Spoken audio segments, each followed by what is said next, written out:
কুত্রাম পুরিন্ধাবান the guilty one হল একটি Tamil crime thriller web series যা বর্তমানে সোনি লিভে স্ট্রিম হচ্ছে।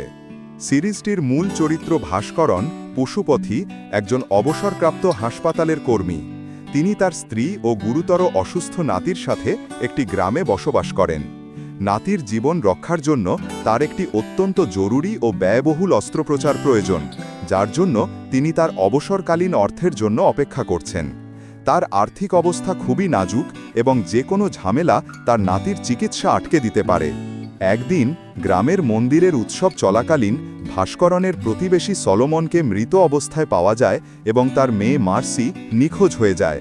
মার্সির মা এস্থার লক্ষ্মীপ্রিয়া চন্দ্রমৌলি এই মর্মান্তিক ঘটনায় ভেঙে পড়েন এবং তার মেয়েকে খুঁজতে মরিয়া হয়ে ওঠেন। অন্যদিকে গৌতম ভিদার্থ নামে এক পদচ্যুত পুলিশ কনস্টেবল এই মামলাটিতে জড়িয়ে পড়েন। অতীতে একটি ঘটনার জন্য তাকে নিম্নপদে নামিয়ে দেওয়া হয়েছে এবং এই মামলাটি তার কাছে নিজের মর্যাদা ফিরে পাওয়ার এক সুযোগ। কিন্তু গল্পের মোড় নেয় ভাস্করনের দিকে। মার্সির নিখোঁজ হওয়ার সাথে তার একটি গভীর ও ভয়ঙ্কর গোপন সম্পর্ক রয়েছে, যা তিনি তার নাতির চিকিৎসার জন্য লুকিয়ে রাখতে বাধ্য হন।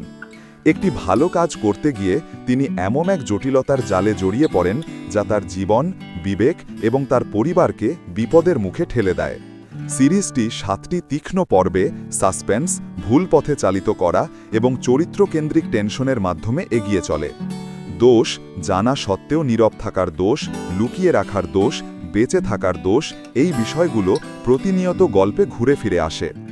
এই তদন্ত যেমন মার্সির নিখোঁজ হওয়ার রহস্য উন্মোচন করে, তেমনি এটি বিভিন্ন চরিত্রের নৈতিক দুর্বলতা এবং মানসিক টানাপোড়েন প্রকাশ করে।